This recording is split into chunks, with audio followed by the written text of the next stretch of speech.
Hindi class में आप सभी लोगों का स्वागत है। बच्चों, आज हम कक्षा 11 में आचरण की सभ्यता पाठ को पढ़ेंगे, जिसे सरदार पूर्ण सिंह जी ने लिखा है। ये पाठ परीक्षा के लिए बहुत ही ज़्यादा इम्पोर्टेंट है। परीक्षा में इसमें से गद्य खंड जरूर पूछा जाता है। तो आज हम इस वीडियो में पूरे पाठ को ही हम पढ़ने वाले हैं। तो बच्चों, आप इस वीडियो को आखिरी तक देखिएगा, ताकि आपको पाठ अच्छे से समझ में आ जाए। और इस तरह के और भी वीडियो पाने के लिए आप चैनल को सब्सक्राइब जरूर कर लीजिएगा। आपको ऐसे वीडियो लगातार मिलते रहेंगे। तो शुरू में देखिए है पाठ परिचय। सरदार पूर्ण सिंह ने प्रस्तुत निबंध आचरण की सभ्यता भावपूर्ण शैली में लिखा है। इनमें लेखक ने आचरण के विविध पक्षों का उल्लेख करते हुए मानव जीवन में उसके महत्व की चर्चा की है। लेखक के अनुसार सदाचरण अपूर्व वस्तु है। जिस व्यक्ति को आचरण का ये भंडार मिल जाता है, उसके लिए कुछ भी अप्राप्त नहीं रह जाता। सदाचरण सभी विधाओं, कलाओं, साहित्य एवं राजत्व से भी श्रेष्ठ है। लेखक के अनुसार सदाचरण की भाषा मौन होती है। यह मन के विभिन्न क्रियाकलापों से स्वयं प्रकट होता है, वाणी से नहीं। लेखक के अनुसार आचरण हिमालय के समान उच्च एवं महान है। जिस प्रकार हिमालय के निर्माण में अनंत काल लगा होगा, उसी प्रकार आचरण के निर्माण में भी दीर्घ काल लगता है। इस प्रकार सदाचार की प्राप्ति आसानी से नहीं होती। लेखक के अनुसार आचरण का विकास मानव जीवन का उद्देश्य होना चाहिए। आचरण की सभ्यता के विकसित हो जाने पर मानव में मानसिक सभ्यता का उदय होता है और समस्त द्वंद्व स्वमेव समाप्त हो जाते हैं। लेखक के अनुसार आचरण की सभ्यता का क्षेत्र निराला है। उसमें धार्मिक संकीर्णता, द्वेष, घृणा, अस्पृश्यता, पाप, निर्धनता जैसे अवगुण नहीं है। प्रस्तुत निबंध के माध्यम से लेखक ने सृजनात्मक एवं रचनात्मक कार्यों में लगने का भी संदेश दिया है। तो बच्चों, अब पाठ की शुरुआत यहाँ से होती है। विद्या, कला, कविता, साहित्य, धन और राजत्व से भी आचरण की सभ्यता अधिक ज्योतिषमयी है। आचरण की सभ्यता को प्राप्त करके एक कंगाल आदमी राजाओं के दिलों पर भी अपना प्रभुत्व जमा सकता है। इस सभ्यता के दर्शन से कला, साहित्य और संगीत को अद्भुत सिद्धि प्राप्त होती है। राग अधिक मृदु हो जाता है। विद्या का तीसरा शिव नेत्र खुल जाता है।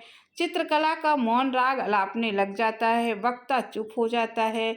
लेखक की लेखनी थम जाती है। मूर्ति बनाने वाले के सामने नए कपोल, नए नयन, नई छवि का दृश्य उपस्थित हो जाता है। आचरण की सभ्यता में भाषा सदा मौन रहती है। इस भाषा का निघट्टू शुद्ध श्वेत पत्रों वाला है।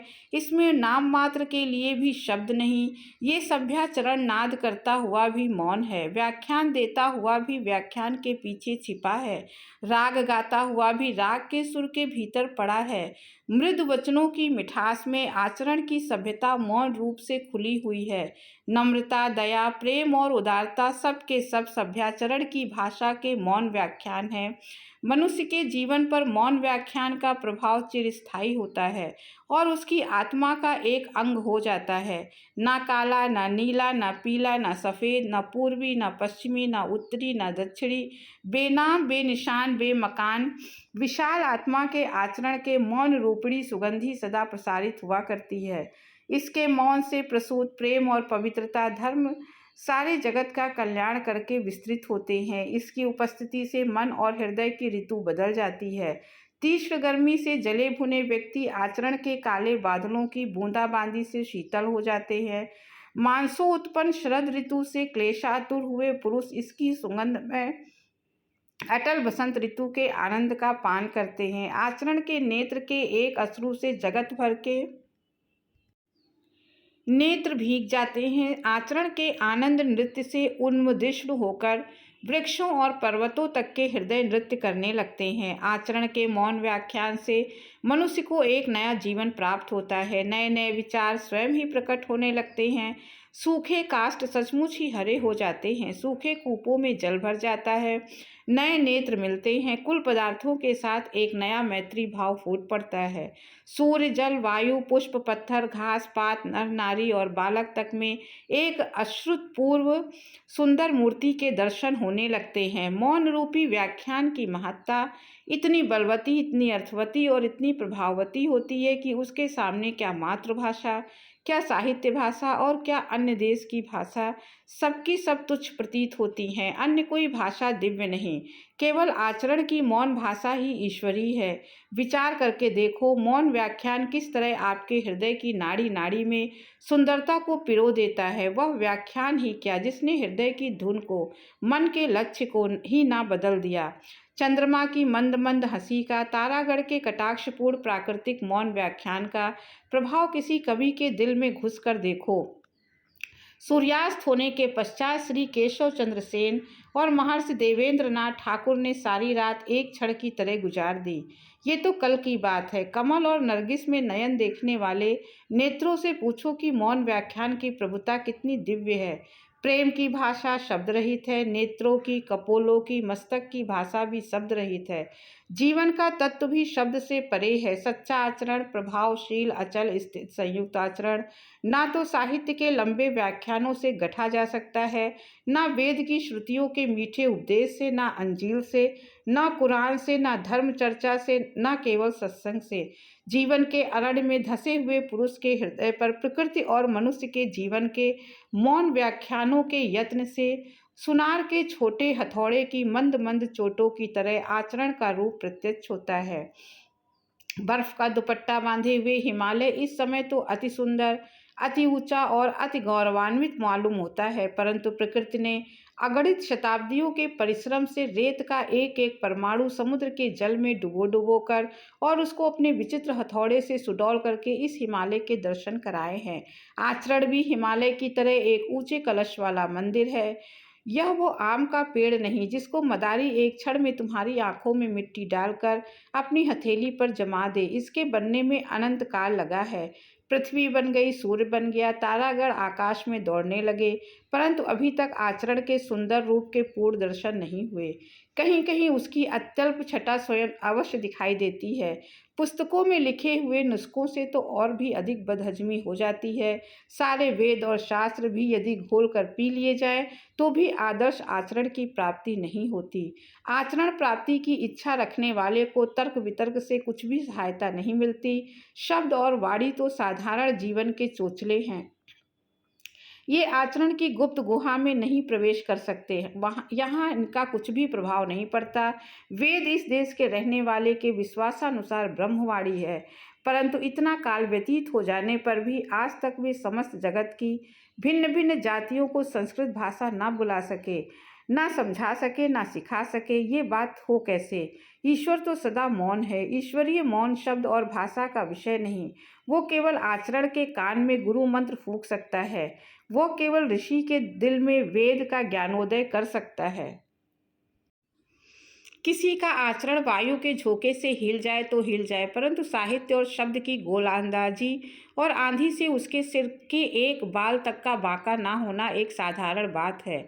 पुष्प की कोमल पंखुड़ी के स्पर्श से किसी को रोमांच हो जाए, जल की शीतलता से क्रोध और विषय वासना शांत हो जाए, बर्फ के दर्शन से पवित्रता आ जाए, सूर्य की ज्योति से नेत्र खुल जाए, परंतु अंग्रेजी भाषा का व्याख्यान, चाहे वो कार्लाइल ही का लिखा हुआ क्यों ना हो, बनारस में पंडितों के लिए राम रोला ही है। इसी तरह न्याय और व्याकरण की बारीकियों के विषय में पंडितों के द्वारा की गई चर्चाएं और शास्त्रार्थ संस्कृत ज्ञानहीन पुरुषों के लिए स्टीम इंजन के फप फप शब्द से अधिक अर्थ नहीं रखते। यदि आप कहें व्याख्यानों द्वारा, उपदेशों द्वारा, धर्म चर्चा द्वारा कितने ही पुरुषों और नारियों के हृदय पर जीवन व्यापी प्रभाव पड़ा है, तो उत्तर ये है कि प्रभाव शब्द का नहीं पड़ता, प्रभाव तो सदाचरण का पड़ता है। साधारण उपदेश तो हर गिरजे, हर मंदिर, हर मस्जिद में होते हैं, परंतु उनका प्रभाव तभी हम पर पड़ता है जब गिरजे का पादरी स्वयं ईसा होता है, मंदिर का पुजारी स्वयं ब्रह्मऋषि होता है, मस्जिद का मुल्ला स्वयं पैगंबर और रसूल होता है।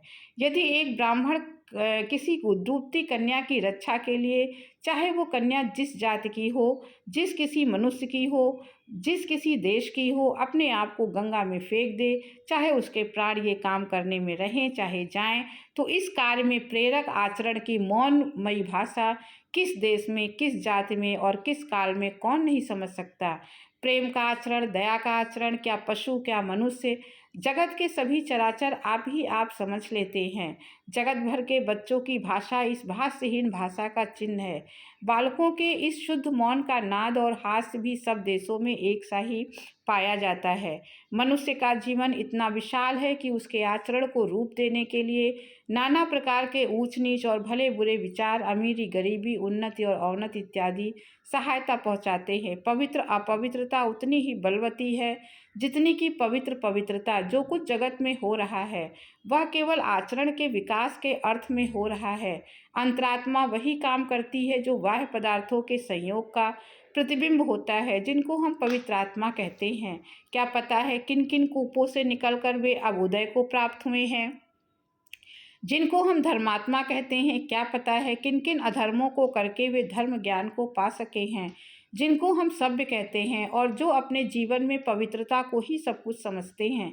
क्या पता है वे कुछ काल पूर्व बुरी और अधर्म पवित्रता में लिप्त रहे हों, अपने जन्म जन्मांतरों के संस्कारों से भरी हुई अंधकारमय कोठरी से निकलकर ज्योति और स्वच्छ वायु से परिपूर्ण खुले हुए देश में जब तक अपना आचरण अपने नेत्र न खोल चुका हो, तब तक धर्म के गूढ़ तत्व को कैसे समझ में आ सकते हैं। नेत्र रहित को सूर्य से क्या लाभ, हृदय रहित को प्रेम से क्या लाभ, बहरे को राग से क्या लाभ। कविता, साहित्य, पीर, पैगंबर, गुरु, आचार्य, ऋषि आदि के उपदेशों से लाभ उठाने का यदि आत्मा में बल नहीं तो उनसे क्या लाभ, जब तक ये जीवन का बीज पृथ्वी के मलमूत्र के ढेर में पड़ा है, अथवा जब तक वो खाद की गर्मी से अंकुरित नहीं हुआ और प्रस्फुटित होकर उससे दो नए पत्ते ऊपर नहीं निकल आए, तब तक ज्योति और वायु उसके किस काम के। वह आचरण जो संप्रदायों के अनुच्चारित शब्दों को सुनाता है, हम में कहाँ। जब वही नहीं तब फिर क्यों ना ये संप्रदाय हमारे मानसिक महाभारतों के कुरुक्षेत्र बने, क्यों ना अप्रेम, अपवित्र, हत्या और अत्याचार इन संप्रदायों के नाम से हमारा खून करे। कोई भी संप्रदाय आचरण रहित पुरुषों के लिए कल्याणकारक नहीं हो सकता, और आचरण वाले पुरुषों के लिए सभी धर्म संप्रदाय कल्याणकारक हैं। सच्चा साधु धर्म को गौरव देता है, धर्म किसी को गौरवान्वित नहीं करता।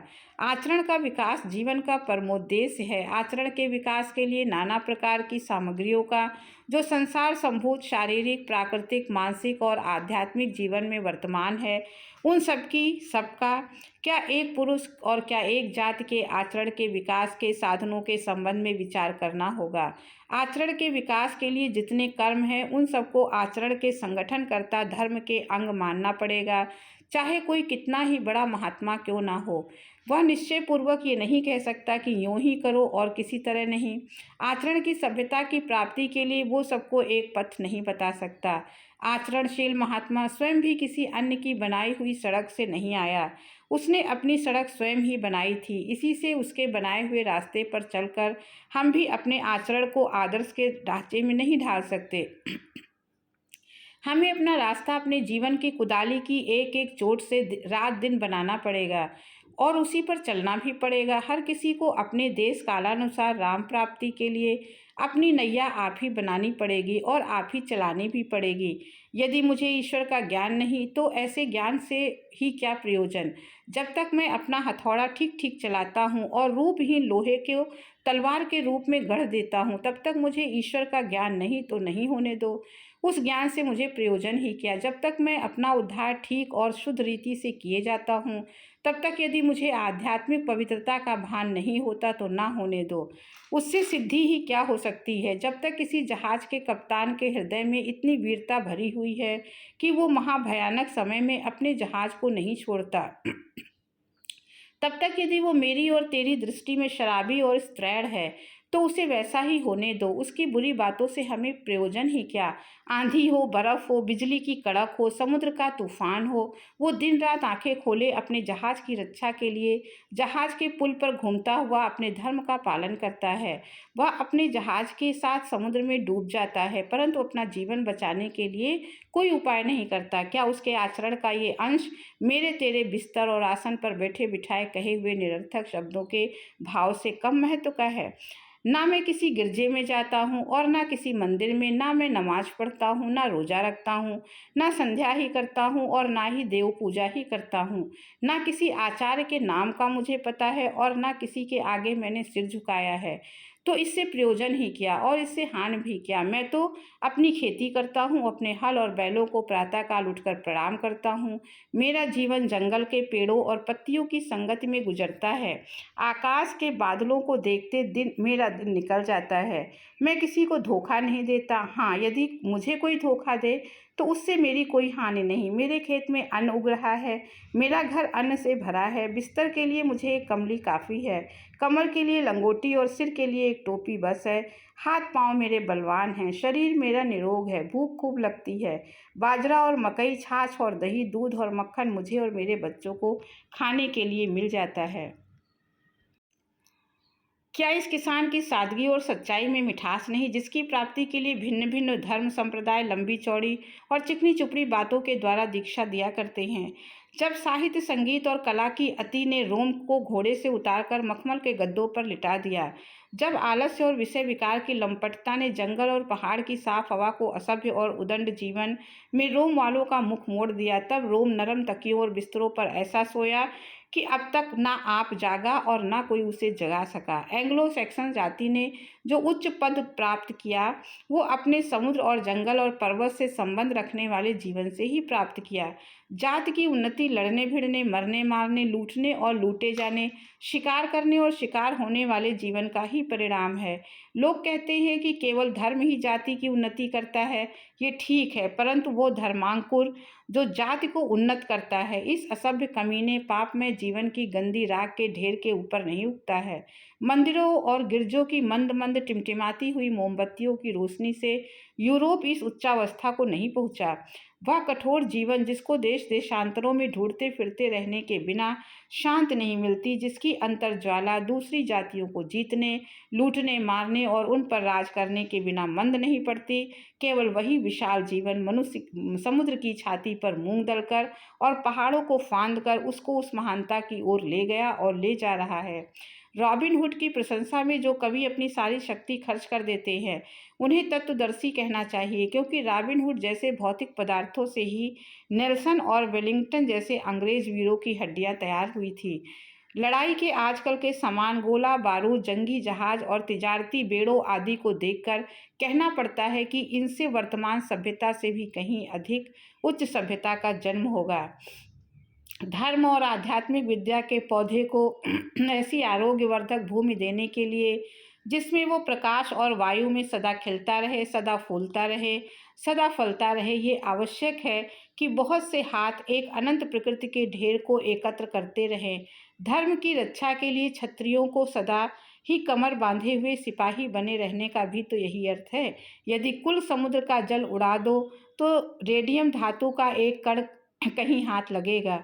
आचरण का रेडियम क्या एक पुरुष और क्या एक जाति का और क्या एक जगत का, सारी प्रकृति को खाद बनाए बिना, सारी प्रकृति को हवा में उड़ाए बिना भला कब मिलने वाला है। प्रकृति को मिथ्या करके नहीं उड़ाना, उसे उड़ाकर मिथ्या करना है। समुद्रों में डोरा डालकर अमृत निकाला है, सो भी कितना, जरा सा। संसार की खाक छान कर आचरण का स्वर्ण हाथ आता है, क्या बैठे बिठाए भी वो मिल सकता है। हिंदुओं का संबंध यदि किसी प्राचीन असभ्य जाति के साथ रहा होता तो उनके वर्तमान वंश में अधिक बलवान श्रेणी के मनुष्य होते, तो उनमें भी ऋषि, पराक्रमी, जनरल और धीर वीर पुरुष उत्पन्न होते। आजकल तो वे उपनिषदों के ऋषियों के पवित्रता में प्रेम के जीवन को देख देख कर अहंकार में मग्न हो रहे हैं और दिन पर दिन अधोगति की ओर जा रहे हैं। यदि वे किसी जंगली जाति की संतान होते तो उनमें भी ऋषि और बलवान योद्धा होते। ऋषियों को पैदा करने के योग्य असभ्य पृथ्वी का बन जाना तो आसान है, परंतु ऋषियों को अपनी उन्नति के लिए राख और पृथ्वी बनाना कठिन है, क्योंकि ऋषि तो केवल अनंत प्रकृति पर सजते हैं, हमारी जैसी पुष्प सैया पर मुरझा जाते हैं। माना कि प्राचीन काल में यूरोप में सभी असभ्य थे, परंतु आजकल तो हम असभ्य हैं। उनकी असभ्यता के ऊपर ऋषि जीवन की उच्च सभ्यता फूल रही है और हमारे ऋषियों के जीवन के फूल की सैया पर आजकल असभ्यता का रंग चढ़ा हुआ है। सदा ऋषि पैदा करते रहना, अर्थात अपनी ऊंची चोटी के ऊपर इन फूलों को सदा धारण करते रहना ही जीवन के नियमों का पालन करना है। धर्म के आचरण की प्राप्ति यदि ऊपरी आडंबरों से होती तो आजकल भारत निवासी सूर्य के समान शुद्ध आचरण वाले हो जाते। भाई, माला से तो जप नहीं होता, गंगा नहाने से तो तप नहीं होता, पहाड़ों पर चढ़ने से प्राणायाम हुआ करता है, समुद्र में तैरने से नेति धुलती है, आंधी पानी और साधारण जीवन के ऊंच नीच, गर्मी सर्दी गरीबी अमीरी को झेलने से तप हुआ करता है। आध्यात्मिक धर्म के सपनों की शोभा तभी भली लगती है जब आदमी अपने जीवन का धर्म पालन करे।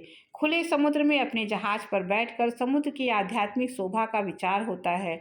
भूखे को तो चंद्र और सूर्य भी केवल आटे की दो बड़ी दो रोटियों से प्रतीत होते हैं। कुटिया में ही बैठकर धूप आंधी और बर्फ की दिव्य शोभा का आनंद आ सकता है।